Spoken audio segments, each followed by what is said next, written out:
अध्याय में वर्णन किया। गणेश चतुर्थी से लेकर अनंत चतुर्दशी के बीच राधाष्टमी, गौरी अष्टमी, लाल वस्त्र में लाल फूल रखकर उसमें थोड़ा धना और 5 गोल सुपारी, 5 बेलपत्र इस लाल वस्त्र में रखकर घर के मध्य भाग में पूरे घर का केंद्र बिंदु मिला लो, पूरे घर का नाभि कोण मिला लो, पूरे घर का नाभि स्थल, मध्य स्थल मिलाकर वहां पटे पर रखकर कुंकू चावल से पूजन कर उस पर 3 बार पानी को फेर कर भगवान श्री गणेश जी महाराज के मंदिर में बिना बोले जो रखकर आ जाता है, उसके घर में कभी क्लेश नहीं होता, सुख और शांति ये दोनों प्रवेश कर जाती। लाडले गणेश जी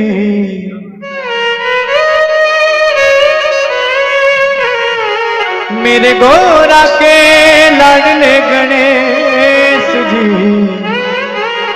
आओ अंगना पधारो श्री गणेश जी, आओ अंगना पधारो श्री गणेश जी, आओ अंगना पधारो श्री गणेश जी, आओ अंगना पधारो श्री गणेश जी। दुनिया में इसलिए हर लक्ष्मी के साथ गणेश जी ने हर अवतार लिया। लक्ष्मी कितनी है? अष्टलक्ष्मी। गणेश कितने हैं? अष्टविनायक। एक लक्ष्मी के साथ एक गणेश है। और ये मत सोचना कि लक्ष्मी का एक स्वरूप है। एक लक्ष्मी माता ख्याति की बेटी, एक लक्ष्मी समुद्र की बेटी, एक लक्ष्मी भृगु की बेटी, ऐसे 8 लक्ष्मियों का क्रम हमारे यहां शास्त्र वर्णन करता है। अष्टलक्ष्मी जो मंदिर के अंदर पूजा की है, आपने हर विष्णु भगवान के मंदिर में लक्ष्मी जी को देखा होगा। वो कौन सी लक्ष्मी है? जम के बोलो जल्दी से, कौन सी लक्ष्मी है वो? महालक्ष्मी। और जो दीपावली के दिन पूजाती है वो धन लक्ष्मी, जो तिजोरी के अंदर रखी रहती है वो सौभाग्य लक्ष्मी। ऐसी हमारे यहाँ अलग अलग लक्ष्मियों के क्रम बताए हैं। उसी तरह अष्ट विनायकों के भी क्रम अलग अलग है कि कौन सा विनायक कौन सी लक्ष्मी के साथ बैठा हुआ है, तो उसकी पूजन। इसलिए हमारे यहाँ कहते हैं ना कि दुकान पर रखना तो उल्टी सूंड का गणेश रखना, ऑफिस में रखना तो उल्टी सूंड का गणेश रखना, व्यापार में रखना, फैक्ट्री में रखना तो उल्टी सूंड का गणेश रखना, और घर में रखना तो सीधी सूंड का गणेश रखना। क्यों कहते हैं? क्योंकि उस विनायक का भी क्रम लक्ष्मी के साथ जुड़ा होना चाहिए, जिससे संपदा की वृद्धि हो, हमारे वैभव प्रखरता में प्राप्त हो, हमारे वैभव का भाव प्रबल हो। महाराज कल रविवार के दिन अगर अष्टमी पड़ जाए तो ऐसी कोई बीमारी नहीं जिसका इलाज ना हो पाए। कुछ ना करिए, हरा मूंग की कटोरी भर लो। मूंग जानते हो? हरे मूंग, मूंग की दाल होती है ना, जो हरा मूंग, आखा मूंग हरा की कटोरी भरो, उस पर गुड़ की एक खोड़ी, गुड़ की बट्टी, गुड़ की एक बाटी उस पर रखो, 5 बेलपत्र रख लो। और जिस व्यक्ति को बहुत भारी बीमारी है, कैंसर जैसा रोग भी है, किडनी, लीवर जो भी उसके खराब हो रहे हैं, कोई तकलीफ है, ऐसा लग रहा है कि बहुत सांस चल रही है, कहीं कोरोना जैसी बीमारी ना हो जाए, बहुत तकलीफ हो रही है, बस वो कटोरी में मूंग लेकर उसमें गुड़ की खोड़ी रखकर 5 बेलपत्र रखकर, अष्टमी तिथि, राधाष्टमी भी है, दुर्वाष्टमी भी है। दुर्वाष्टमी जिस दिन भगवान ने, गणेश जी ने एक राक्षस का संहार करा था और कश्यप ऋषि ने उनको दुर्वा दी थी, वो अष्टमी है। पहली बार दुर्वा चढ़ी थी गणेश जी को, उसका व्याख्यान आएगा भी। तो बहुत बीमारी हो, दमा, श्वास, किडनी आदि का आदि बहुत बीमारी हो, 21 बार शरीर पर से उतार कर महाराज सीधे हाथ में रखकर नाम गोत्र खुद का बोलकर और भगवान से, गणेश जी से विनती कर कर अष्टमी तिथि के दिन, जो अभी आ रही है, बहुत समय के बाद पड़ रही है, उस दिन उस कटोरी नहीं लेना, पुरानी कटोरी नहीं लेना, कोई कटोरी घर में नहीं हो, नई कटोरी, और उसको गणेश जी के मंदिर में पहुंचा दीजिए। गणेश जी के मंदिर में पहुंचाएं, गणेश जी के मंदिर में पंडित जी भी बैठे रहे, हाथ में मत देना उस कटोरी को, भले दरवाजे पर चौखट पर गणेश जी के राइट हैंड की ओर। आपका उल्टा हाथ होगा, गणेश जी का सीधा हाथ होगा। तो गणेश जी का जो राइट हैंड हो दर्शन करते समय सीधा हाथ इधर आएगा, उस हाथ के वहीं पर अर्थात जमीन पे ही रख देना, पर रखना भूमि पर ही। महाराज कैसी भी बीमारी होगी, अगर चलने में भी तकलीफ हो रही होगी तो अष्टमी को कर कर देखना, 11 या 12 तक आपको अंतर मालूम पड़ जाएगा। ये अष्टमी कोई साधारण नहीं है। आनंद बधाई हो, झूला झूले झूला झूले गौरी गजानंद बधाई हो, झूला झूले झूला झूले गौरी गजानंद झूला झूले। ओ शंकर जी उनको झूला झूलावे, शंकर जी उनको झूला झूलावे। नौकरी सर्विस नहीं मिल रही हो, बहुत तकलीफ हो, 7 बेलपत्री केसर को घिसकर चंदन बनाकर बेलपत्री पर बीच वाली पत्ती पर ओम लिखना है। दोनों पत्तियों पर भी एक आद्यशक्ति जगदम्बा के नाम की केसर की बिंदी लगाना है, दूसरे में श्री गणेश रिद्धि सिद्धि के नाम की बिंदी लगाना है। शिव जी पर समर्पित करते जाना, शंकर को चढ़ाते जाना। अष्टमी के दिन भगवान शंकर को बेलपत्र समर्पित जरूर करना चाहिए, वो भी शाम के समय पर। आप लोग तो जानते होंगे, जब 64 योगिनियां माता शंकर भगवान के सामने नृत्य करती हैं, तब भगवान शिव उठकर खड़े होकर उन 64 योगिनियों को अपने हस्त कमल पर धारण करते हैं, और हस्त कमल पर धारण करते हैं तब उन 64 योगिनियों को लक्ष्मियां प्रदान करती हैं। लक्ष्मी माता को वो 64 योगिनियां दी जाती हैं। लक्ष्मी मैया उन 64 योगिनियों को भगवान विष्णु के पास लेकर जाती हैं, भगवान नारायण उन 64 योगिनियों को ब्रह्मदेव के पास लेकर जाते हैं, उन 64 योगिनियों को ब्रह्मा जी ब्रह्माणी को प्रदान करते हैं, ब्रह्माणी उस 64 योगिनियों को ले जाकर माँ जगतजननी आद्यशक्ति को देती है, आद्यशक्ति उन 64 योगिनियों को ले जाकर शिव को समर्पित करती हैं। शंकर भगवान की कथा कहती है, बेलपत्र पर केसर का भाग लगाकर ओम लिखकर केसर का ही तिलक लगाकर माँ आद्यशक्ति गणेश जी रिद्धि सिद्धि के नाम से 7 बेलपत्र शिव को समर्पित कर कर लाल वस्त्र में उसको बांधकर, जिसका व्यापार व्यवसाय या नौकरी सर्विस नहीं हो, समय से लगन देख रहे हो, शादी नहीं हो रही, बहुत समय से परेशान हो गए कि विवाह ही नहीं हो रहा, हम तो टेंशन में पड़ गए, लड़की 28 साल 30 साल का लड़का हो गया, विवाह नहीं हो रहा, कुछ मत करो। राधाष्टमी, गौरी अष्टमी तिथि आए तो अशोक सुंदरी वाली जो जगह है वहां पर हल्दी की 7 बिंदियां लगा दो, लड़का लड़की का हाथ उस बिंदी पर रखवा दो, उसका नाम गोत्र बोलो, उसी हल्दी में उसके हाथ पीला करवा दो, और पीपल के पेड़ पर उस हाथ के 5 छापे पड़वा दो, 3 महीने में विवाह पक्का हो जाता है महाराज। उसका इतना, अशोक सुंदरी के उस हल्दी का इतना प्रमाण। जब मेरे गणेश जी महाराज को भूख लगी, षडानंद कार्तिकेय को भूख लगी, अशोक सुंदरी को भूख लगी, और भूख लगने पर उन्होंने अपनी माँ पार्वती जी से कहा, मैया बहुत भूख लग रही है, भोजन दो ना माँ। ब्रह्मा ब्रह्मलोक में रहते हैं, भगवान विष्णु बैकुंठ लोक में रहते हैं, इंद्र इंद्र लोक में रहते हैं, पर मेरे महादेव मृत्यु लोक में रहते हैं, पृथ्वी पर। जरूरी नहीं है कि पृथ्वी पर रहने वाले व्यक्ति के पास में 24 घंटे चांदी की चम्मच होगी और सोने की थाली होगी। शंकर जी तो नेत्र बंद करके बैठे थे, भोजन पर ध्यान नहीं दिया। बच्चे भूख से बिलख रहे थे, क्रोध आ गया मेरी माता को, मेरा बच्चा भूख से बिलख रहा है, मेरे स्तनों में दूध भी नहीं आ रहा, नहीं तो मेरे बच्चों को पिला देती। अब बच्चों को स्तनों में दूध कब आए? जब मेरे पति मेरे पर दृष्टि दे गए। अब करूं क्या? पति तो मौन होकर तप साधना में लीन थे। बच्चों को भूख से बिलखती हुई देखकर मां पार्वती जी ने शंकर भगवान को उठाया और निगल गई। शिव जी को निगल गई मां, और पार्वती जब शंकर भगवान को निगल गई, चारों तरफ हाहाकार मच गया कि भोलेनाथ ना जाने कहां है। सबने माता पार्वती जी की स्तुति करी। तब शंकर भगवान को प्रकट करने के लिए पार्वती जी ने अपने शरीर से धुआं प्रकट करा। धुआं प्रकट करा तो शिव जी का नाम ध्रुमवान हो गया और पार्वती का नाम ध्रुमावती माता हो गया। पार्वती का नाम, माता जगतजननी का नाम ध्रुमावती माता हो गया। शिव जी ने कह दिया, पार्वती थोड़ी देर के लिए तुम्हारे पति तुम्हारे बीच में से चले गए थे, इसलिए तुम विधवा होगी, बेधव्य कहलाओगी। ध्रुमावती की मूर्ति आज भी बिना श्रृंगार के, बिना मंगलसूत्र के, बिना चूड़ी के, बिना मांग में सिंदूर के, बिना मंगलसूत्र के कोई लाल साड़ी माता को नहीं पहनाई जाती, पांव में बिछुड़ी नहीं पहनाई जाती, गले में मंगलसूत्र नहीं बांधा जाता, माथे पे बिंदी नहीं रहती, मांग में सिंदूर नहीं रहता ध्रुमावती माता के।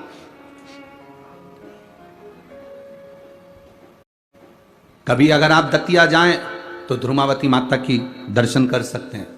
कभी आप जबलपुर के पास में जाएं धूमागाम तो मां धूमावती माता का दर्शन कर सकते हैं।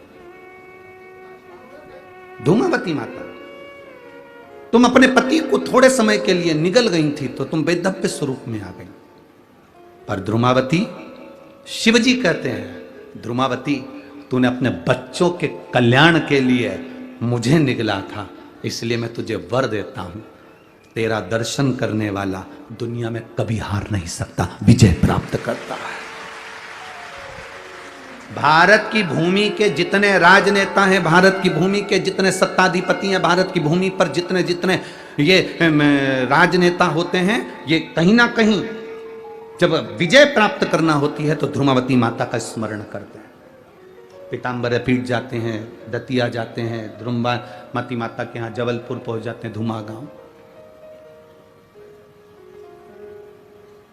तो अपने बच्चों के लिए मुझे निकल गई थी, अपने बच्चों का कल्याण करने के लिए। तो मां पार्वती जी से शिव जी ने कहा, भले तू वेधव्य स्वरूप में ध्रुमावती बनकर रहेगी, पर जो तेरा दर्शन करने आएगा उसके ऊपर तेरी कृपा दृष्टि अगर हो गई तो वो दुनिया में कभी नीचे नहीं जा सकता, ऊपर की ओर बढ़ता ही चले जाएगा। ये ध्रुमावती माता। तो मेरी बहन से गायत्री तुकाराम पाटिल जी से मेरा निवेदन है, कौन कह सकता है कि वेधव्य नारी शिव का जल नहीं चढ़ा सकती, या शिव उपासना नहीं कर सकती, या शंकर का भजन नहीं कर सकती? यह कर्मगति है साहब। पत्नी पहले गई या पति पहले गया, यह कर्मगति के अनुसार है। इसमें नारी का कोई दोष नहीं है। इसमें नारी का कोई दोष है क्या कि पति चले गया तो नारी का दोष? नारी ने क्या गला दबा के मार दिया जो दोषी कहलाए? ना, पत्नी चली गई, पति का दोष नहीं हो, पति गया, पत्नी का दोष नहीं। शिव की आराधना में, शंकर की भक्ति में, शिव उपासना में, शंकर को जल चढ़ाने में मेरा भोलेनाथ ये नहीं देखता कि तुम क्या हो। शिव जी तो केवल तुम्हारे भीतर का स्नेह, प्रेम, श्रद्धा और विश्वास देखता है। सबसे बड़ा तांत्रिक, सबसे बड़ा घोरी जल चढ़ाता है, उस पर कोई तंत्र विद्या नहीं हो सकती। जो शिव जी को एक लोटा जल चढ़ाता है उस पर कभी तंत्र विद्या नहीं हो सकती, कोई मंत्र की विद्या नहीं हो सकती, उस पर कोई अघोर विद्या नहीं हो सकती, क्योंकि वो तो खुद उसके ससुर ने, भगवान देवादिदेव महादेव के ससुर ने कहा, शंकर मैं तुझे श्राप देता हूं, तू शमशान में निवास करेगा। सबसे ज्यादा खुश तो शंकर भगवान ही हुए थे कि मेरे ससुर ने कितनी अच्छी जगह मुझे प्लाट दिलवाया, कोई कब्जा भी नहीं करेगा। लोग कह देते हैं देवी जी अलग है और शंकर जी अलग है। शिव महापुराण कभी नहीं कहती कि देवी जी अलग और शंकर जी अलग है। ये दोनों एक ही हैं। शिव और शक्ति एक है।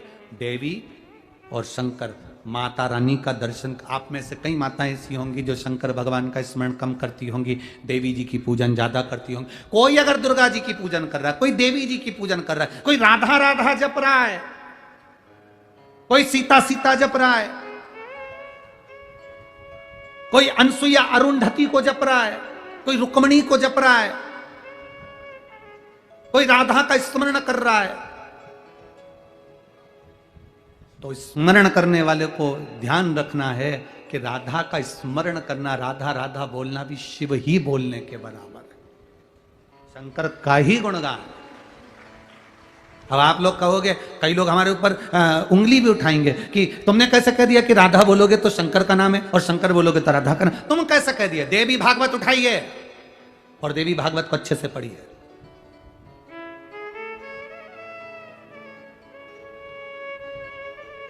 देवी भागवत को अच्छे से पढ़ना, विष्णु पुराण को पढ़ना, गर्ग संहिता को पढ़ना, शिव महापुराण को पढ़ना।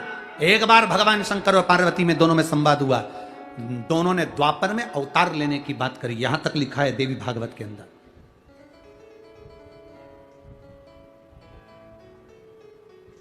पार्वती जब क्रोध में कालका का रूप ले ली श्याम वर्ण पड़ गया, तब कह दिया। ये रूप एक बार द्वापर में फिर अवतरित हो तो पार्वती जी ने कह दिया विपरीतता होना चाहिए। शंकर गौर वर्ण के होंगे, सुंदर होंगे तो वो राधा के स्वरूप में होंगे, और पार्वती स्वयं कृष्ण का रूप धरकर द्वापर में अवतरित हो जाएगी। ये देवी भागवत में लिखा,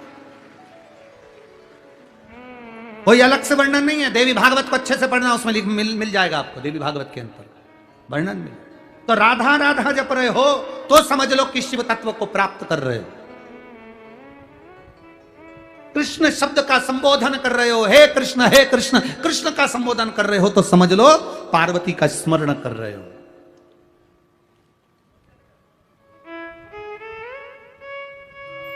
भेद कुछ नहीं है। राम कहोगे तो भी शिव है, शिव कहोगे तो भी राम है, कृष्ण कहोगे तो भी शिव है, शिव कहोगे तो भी कृष्ण है। देवी दुर्गा भवानी कहोगे तो भी शिव है, शिव कहोगे तो भी दुर्गा भवानी है। यहां भेद नहीं। हरि विठ्ठल कहोगे तो भी रुक्मणी है, और रुक्मणी कहोगे तो भी हरि विठ्ठल। मंडल में निवास करने वाले संत रसिक बाबा जी, जिनको लोग पागल बाबा कहते थे, भगवान की, राधा रानी की और ठाकुर जी की इतनी भक्ति करते थे, और उसी ब्रज की रज में उन्होंने प्राणों को त्याग दिया है। ऐसे रसिक बाबा के पावन चरणारविंद को प्रणाम करते हुए राधा रानी के चरणों में उनका ये जीव पहुँचे, और ब्रजमंडल के हर रसिक भक्तों को उनकी भक्ति प्राप्त हो। ये भाव रखते हुए 2 क्षण रसिक बाबा जी के लिए राधा नाम का स्मरण अपन सब करेंगे। 2 क्षण राधा नाम कीर्तन, राधा का स्मरण करते हुए।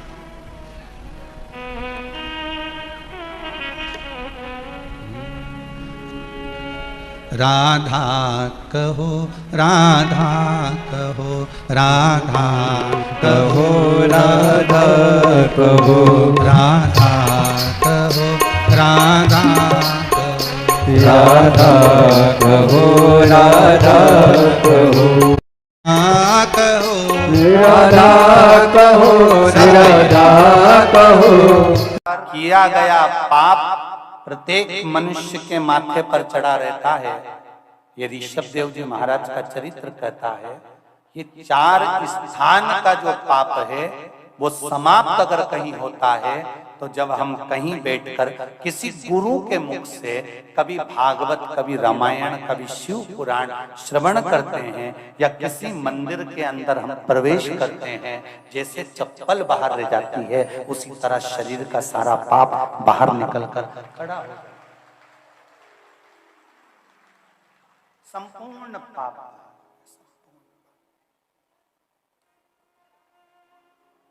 शंभु शंभु, संपूर्ण पाप बाहर रह जाता है।